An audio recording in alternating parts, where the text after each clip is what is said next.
Deslo, des élèves sur les ondes. Bonjour à tous et bienvenue sur la radio Deslo. Nous sommes le collège Eugénie Téléboué. Je m'appelle Stélie. Et moi, c'est Michel. Aujourd'hui, nous allons commencer par le journal présenté par Rudiane et Maëlys. Puis il y a la chronique d'Alice et après le mot du jour. Ensuite, le reportage d'Emma Flore, une deuxième chronique présentée par Neil et juste après, le chiffre du jour. Il y aura le micro-trottoir animé par Alice, Micheline et moi et la chronique de Tanina. Le débat et pour finir, l'interview de Micheline. Ouh, il y a beaucoup de choses à voir. Alors commençons tout de suite. Nous allons parler d'actualité avec Rudiane et Maëlys.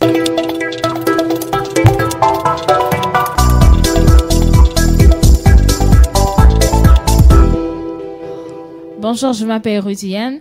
Aujourd'hui, je vais vous parler de la Journée internationale des droits des femmes, qui est célébrée tous les vendredis 8 mars. Une journée de rassemblement à travers le monde et de faire un bilan sur les situations des femmes. Nous fêtons cette journée pour rendre hommage au mouvement en faveur des droits des femmes, pour favoriser l'obtention du suffrage universel envers les femmes. Il apporte aussi un message très important à toutes les femmes du monde entier et de n'importe quelle origine, que les femmes ont le droit de vivre librement, sans violence, avoir un meilleur état physique, mental de l'éducation, de voter et d'avoir un salaire égal. Comme nous parlons de la Journée internationale des droits des femmes, je vais vous parler de ce que le collège Eugénie Téléboué a organisé pour cette journée. D'abord, pour les 6e, un jeu de pistes sur les femmes de l'histoire du monde entier et sur ce qu'elles ont fait d'important. 5e, vont faire un jeu inspiré de l'émission télé « Qui veut gagner des millions ?» 4e, ciné-débat sur le film par Vanna. Maintenant, je vais passer la parole à notre seconde journaliste, Maëlys. Parlons de l'actualité K-drama et K-pop. Bonjour, je m'appelle Maëlys. Pour ceux qui ne connaîtraient pas, le K dans K-pop et K-drama signifie Korean, coréen en anglais. La K-pop est le nom que l'on donne à la musique produite en Corée du Sud, où ce genre musical est apparu au début des années 1990. La K-pop mêle plusieurs styles, pop, électro, R&B, hip-hop, danse et rock. La K-pop est très populaire chez nous les jeunes grâce aux réseaux sociaux Snapchat, TikTok, Instagram, mais aussi aux vidéos que l'on trouve sur YouTube. Il y a aussi les K-dramas, les séries coréennes qui sont célèbres pour leur rythme et leur histoire. Cette année, en mars, nous verrons de nouveaux K-dramas. Il y aura Midnight Photo Studio qui sortira le 11 mars 2024. Et le film Nothing Undercover, Grab by the Collar, plutôt une série, désolé, qui sortira le 18 mars 2024 avec 16 épisodes sur Netflix au genre drame, thriller et mélodrame mystérieux. Et le K-drama qui s'appelle Hyde qui sortira le 23 mars 2024, des genres thriller, mystère et drame, avec 12 épisodes. J'espère que vous regarderez bien ces K-dramas. Je vous souhaite un bon visionnage. Et enfin, le groupe de K-pop féminin ITZY ont annoncé leur tournée mondiale pour leur comeback en mars 2024. Il commencera par un concert au Zénith de Paris le 16 avril 2024 à 10h. Merci à tous de nous avoir écoutés. C'était Maëlys et Rudiane. Merci Maëlys et Rudiane. Merci à tous. Oh, j'espère que je pourrai aller les voir.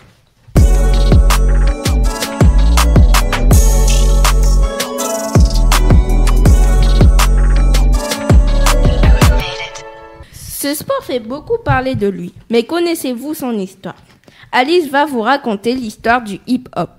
Bonjour à toutes et à tous, je m'appelle Alice et aujourd'hui je vais vous présenter une chronique sur le hip-hop. Le hip-hop vient des mouvements de contestation sociaux et politiques des années 1950 et 1960 aux États-Unis. À cette époque, les minorités noires et hispaniques voient leurs conditions de vie se dégrader en voyant leur quartier se transformer petit à petit en gang. Pourtant, la musique noire triomphe avec des stars comme James Brown et Stevie Adams. De nouveaux styles sortent, le funk et la soul. Dans l'année 1967, un jeune Jamaïcain de 12 ans arrive dans le Bronx. Nommé Cliff Campbell, fan de funk, il organise des soirées musicales nommées les Block Parties. Il avait un secret, privilégier les passages instrumentaux, durant lequel les danseurs laissaient libre cours à leur créativité. Le mot hip-hop est venu par Mac, c'est-à-dire le maître de cérémonie, Lobot Startiki, qui criait hip-hop soubab doo-wop, hip-hop soubab doo-wop, avant que tout le monde danse. Et ce serait de là qu'est né le mot hip-hop. Maintenant, c'est comme ça que s'écrit le hip-hop, dans les quartiers. Et ils l'enseignent encore dans la rue. Ils ne se font pas la morale comme « moi je sais faire ça et pas toi ». C'est plutôt « regarde, je vais t'apprendre à faire ça, c'est super cool ». Puis, à la fin, ils se mettent en cercle et chacun à leur tour se mettent au centre pour montrer leur plus belle figure. D'ailleurs, savez-vous que le hip-hop était maintenant qualifié comme un vrai sport aux Jeux Olympiques et que Danny Dan, un Saint-Laurentais, allait nous représenter pour cette année? Il s'est mis au breakdance à 15 ans. Il en a maintenant 34. Et il veut gagner la médaille d'or en hommage à son frère de danse, qui était aussi son meilleur ami, qui est mort d'une crise cardiaque. Et il lui rend bien hommage, car il a eu la médaille d'or aux Jeux européens 2023 et s'est qualifié pour les Jeux Olympiques de Paris 2024. Il a été nommé 3 fois champion de France en 2018, 2022 et 2023. Il est médaillé d'or au Breaking for Girl World Series au Brésil en 2023. Il est arrivé 5e au championnat du monde en 2022. Il a remporté l'or au championnat d'Europe en 2022. En 2018, il a remporté la Battle of the Years, l'une des plus grandes compétitions de breaking internationales. Bravo Danny Dan. Merci de m'avoir écouté. C'était Alice sur ma chronique sur le hip-hop. Alice, merci pour ce cours. Stélie, tu penses que si je crie Choubabdouaoup dans le collège, je pourrais créer une nouvelle danse? Mais non, Michel. Parle-nous plutôt du mot du jour. Le mot du jour est le cinquantenaire. Le cinquantenaire, c'est soit quelqu'un qui atteint la cinquantaine ou une fête pour célébrer un événement de 50 ans. Notre collège Eugénie Telle-Éboué fête ses 50 ans. Il a été un bagne pour femmes au 19e siècle, puis un couvent en 1931 et enfin un collège en 1974. Il a été dirigé par plusieurs principaux, dont les plus connus étaient M. Pan Jean-Louis et M. Raymond Tarcy, qui par la suite a été maire de Saint-Laurent-du-Maroni. Notre collège porte le nom d'Eugénie Telle-Éboué, femme de Félix Éboué, qui a été résistante. Merci Michel. Et maintenant, nous passons à Neil qui va nous présenter des jeux vidéo.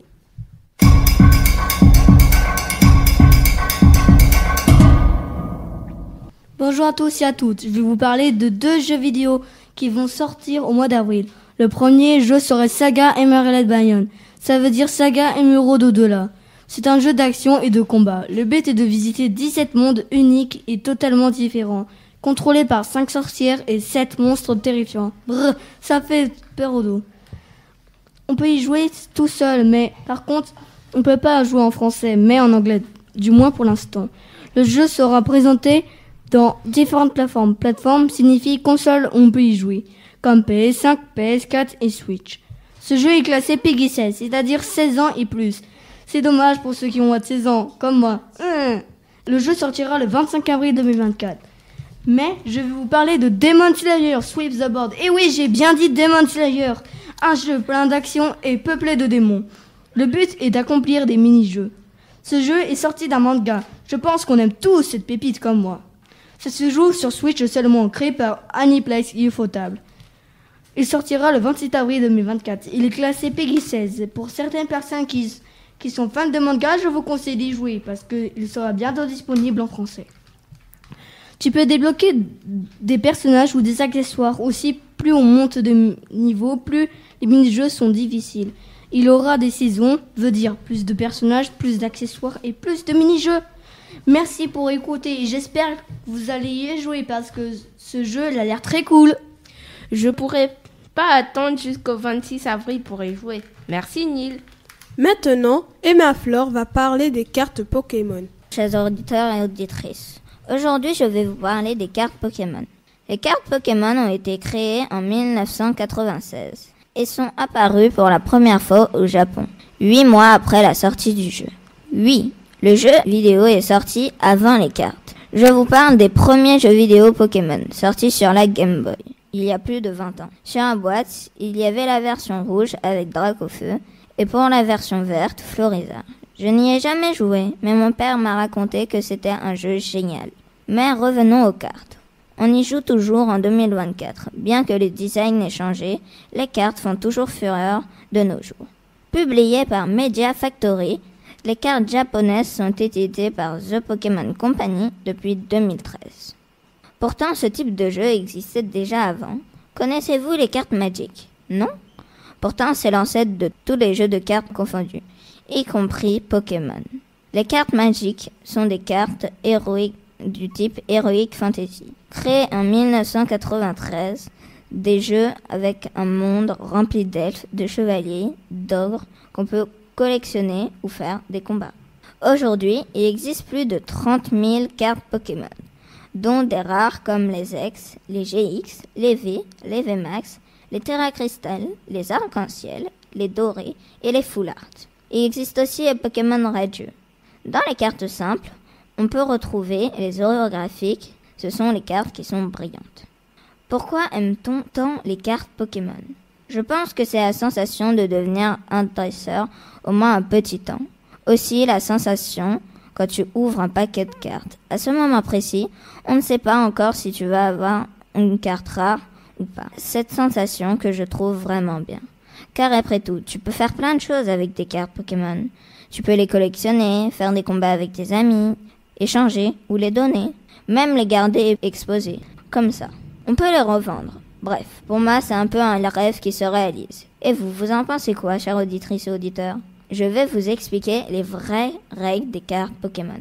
Chaque joueur compose un deck, ou paquet de 60 cartes si vous préférez, mélangé entre les cartes, objets, énergie, Pokémon. Après cela, chaque joueur prend au-dessus du deck 4 cartes et sélectionne l'une de ces 4 cartes pour pouvoir participer au combat. Au fil du duel, le joueur pioche des cartes énergie qu'il alliera aux cartes Pokémon pour pouvoir attaquer. La partie se termine quand l'un des dresseurs a épuisé son deck. Les cartes dresseurs ou objets sont en grande partie des cartes de soutien pour soigner ou pour permettre d'échanger les cartes entre le deck et les cartes en jeu. Merci de m'avoir écouté. Merci Emma Flore pour ce reportage. Et Stélie va maintenant nous présenter le chiffre du jour. Le chiffre du jour est le 18. J'ai choisi le chiffre 18 car c'est mon chiffre préféré. Le 18 est l'âge légal pour pouvoir devenir majeur. À 18 ans, vous pouvez avoir votre permis de conduire, acheter de l'alcool et du tabac. On peut aussi voter à l'âge de 18 ans et on peut trouver ces règles dans beaucoup de pays. Le nombre 18 est le numéro de téléphone des sapeurs-pompiers et est le numéro atomique de l'argon, un gaz très rare. Maintenant, on va passer au micro-trottoir. Sur la question, que pensez-vous de comment s'habillent les jeunes d'aujourd'hui? Je pense que la plupart de leurs vêtements peuvent bien leur aller, mais on voit trop leur corps et en général c'est trop vulgaire et ça ne les met pas en valeur. Des vêtements simples, j'aime bien les gros vêtements sur moi dans certaines occasions comme le carnaval, sinon je mets des vêtements amples.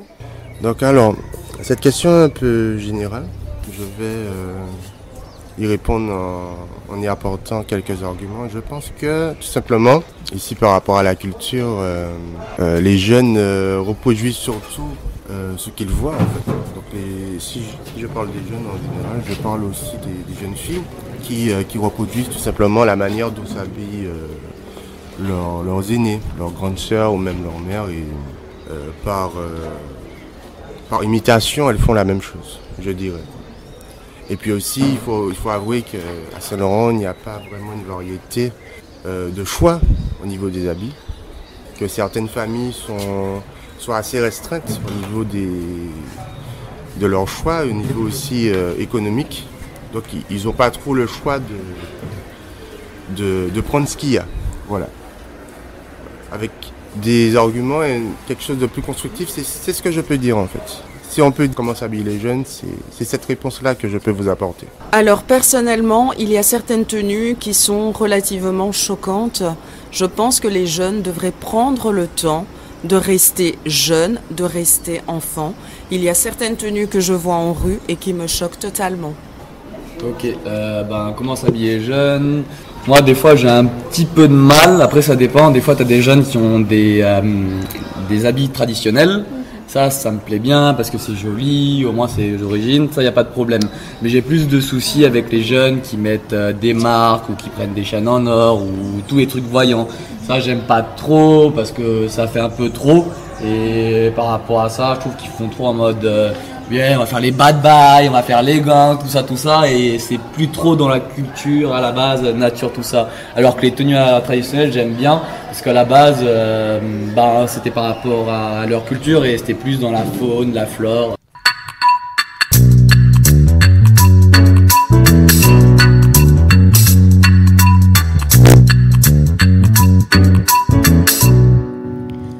Michel, comprends-tu ce qui est écrit sur ce message ? Non, mais Tanina va nous l'expliquer.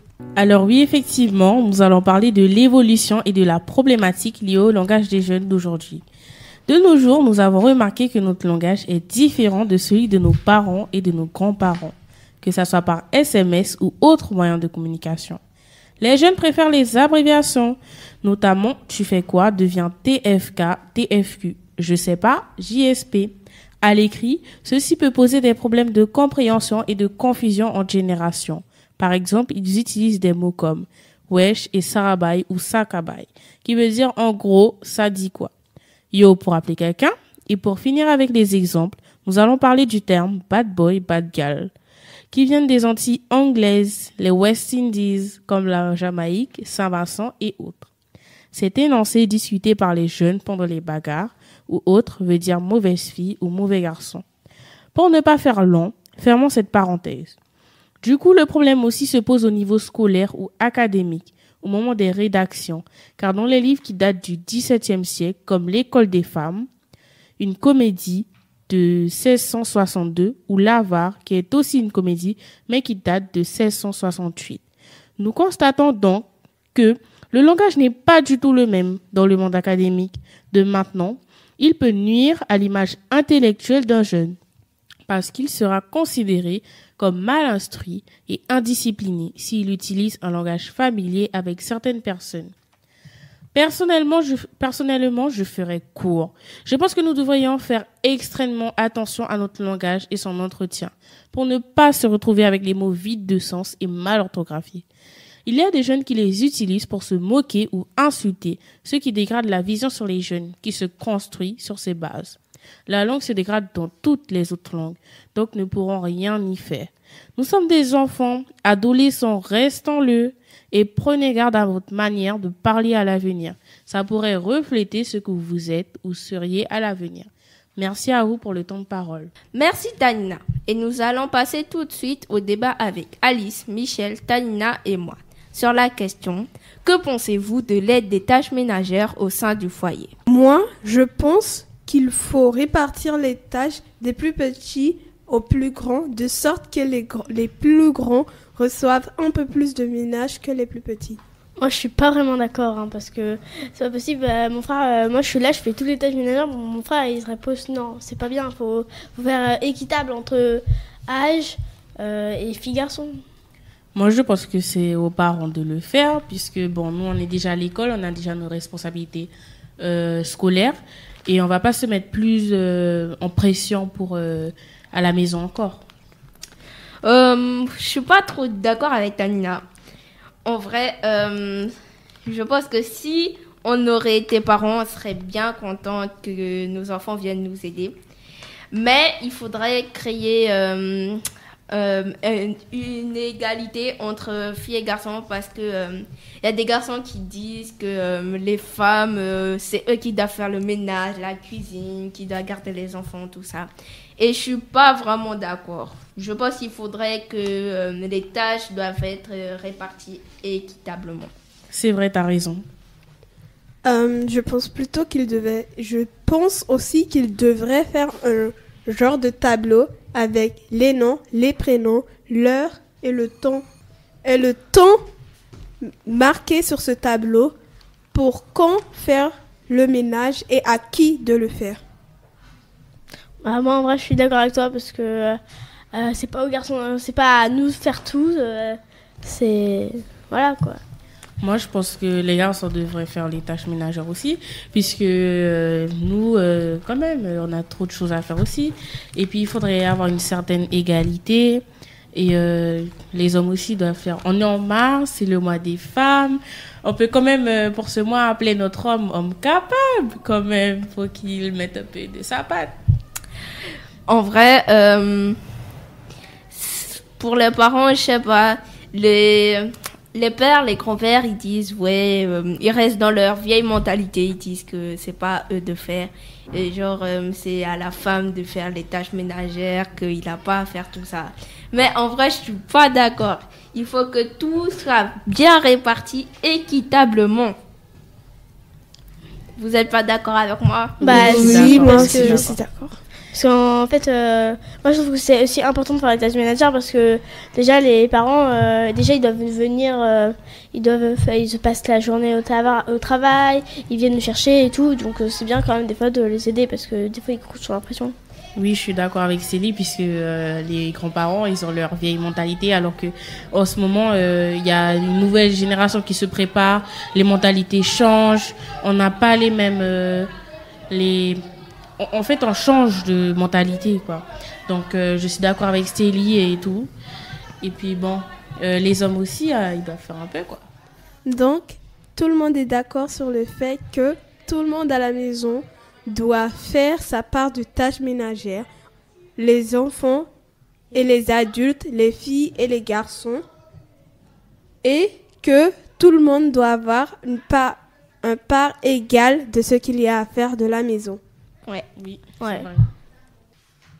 Nous connaissons tous Madame Sophie Charles, notre chère maire de Saint-Laurent, par des événements en ville ou des émissions, mais connaissons-nous son travail?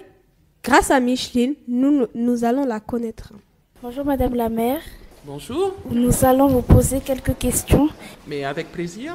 Quels sont vos futurs projets pour notre ville? Alors, nous avons dans les projets qui sont en cours la mise en place d'une application que vous pourrez avoir tous sur vos smartphones qui s'appelle MyMairie et dans laquelle vous pourrez avoir toutes les informations concernant la collectivité, mais la commune, mais aussi vous pourrez poser des questions. Après, nous avons la mise en place d'une médiathèque pour les jeunes, mais aussi pour tout le monde. Et nous avons des aménagements qui sont en cours. L'aménagement des berges de la Charbonnière, l'aménagement à la Glacière et la réfection des berges au niveau de la place des fêtes. Deuxième question. Pourquoi à l'entrée, route des Malgaches n'est pas éclairée le soir? Alors, la route des Malgaches, c'est la route nationale 1. Donc, c'est bien une compétence de l'État, mais j'espère bien, moi, que nous aurons de l'éclairage jusqu'à Margaux. Enfin, c'est un souhait, puisque aujourd'hui, nous commençons à mettre de l'eau potable pour arriver jusqu'à Margaux. Et la suite, j'espère que ce sera sur de l'éclairage public. La troisième question. Que mettez-vous en place pour arrêter les agressions dans la rue? Alors, vous savez que le problème de la sécurité, c'est un problème qui est partagé, puisque nous avons des compétences qui sont des compétences d'État, et nous, au niveau de la commune, nous avons la police municipale. Donc, nous avons des réunions communes avec l'État, c'est-à-dire la gendarmerie, la police, l'air et des frontières et la douane, de manière à pouvoir mettre en place un certain nombre de dispositifs. Ces dispositifs sont mis en place de manière commune, mais nous avons décidé d'ouvrir la vidéoprotection, donc qui est déjà en fonctionnement donc depuis hier. Nous allons pouvoir donc avoir la visibilité des 34 caméras pour la ville. Ensuite, nous espérons aussi avoir un dispositif de brigade nocturne que nous avons expérimenté en fin d'année, puisque la police municipale a fait des rondes de 18h à 24h en fin d'année dernière, et c'était un moyen d'expérimenter pour pouvoir créer une brigade nocturne pour Saint-Laurent-du-Maroni. Alors, comment allez-vous faire des économies? Alors, pour faire des économies, il faut avoir des recettes supplémentaires aussi. Aujourd'hui, il est très difficile dans une ville qui est en pleine dynamisme, en pleine expansion, de faire des économies parce qu'on a toujours besoin de plus. Malheureusement, la dotation globale de fonctionnement n'est fixée que pour le nombre d'habitants que nous avons, c'est-à-dire un peu plus de 50 000 habitants, alors que nous savons tous que nous sommes plutôt aux alentours de 70 000 ou de 80 000. Donc aujourd'hui, moi j'espère que le recensement permettra de donner la réalité de la population de Saint-Laurent-du-Maroni, en sachant que nous avons toujours un décalage de 2-3 ans, puisqu'aujourd'hui la population de plus de 50 000 habitants qui est donnée, et c'est le recensement de 2021, donc ça fait déjà 3 ans. Merci. La dernière question, comment allez-vous faire pour que les handicapés apprennent, comprennent, écrivent et qu'ils puissent trouver un travail? Alors, pour les handicapés, la prise en charge des personnes handicapées, ce n'est pas du ressort strictement de la mairie. Par contre, nous avons des enfants qui sont suivis dans des centres et qui viennent dans les écoles au niveau des ULIS, parce qu'ils ont différents types de handicap. Et c'est à ce niveau-là que nous mettons des classes pour que ces enfants-là bénéficient d'une éducation et surtout d'un apprentissage pour pouvoir apprendre à lire et à écrire. Merci. Merci Madame le maire d'avoir pu faire cette interview.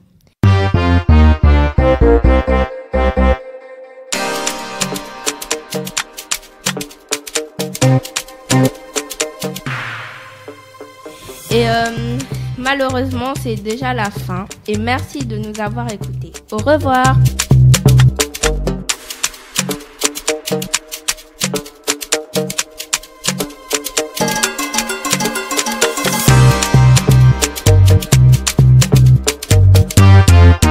C'était Des élèves sur les ondes, en partenariat avec l'Académie de Guyane, la Direction régionale des affaires culturelles, la collectivité territoriale de Guyane et Réseau Canopé.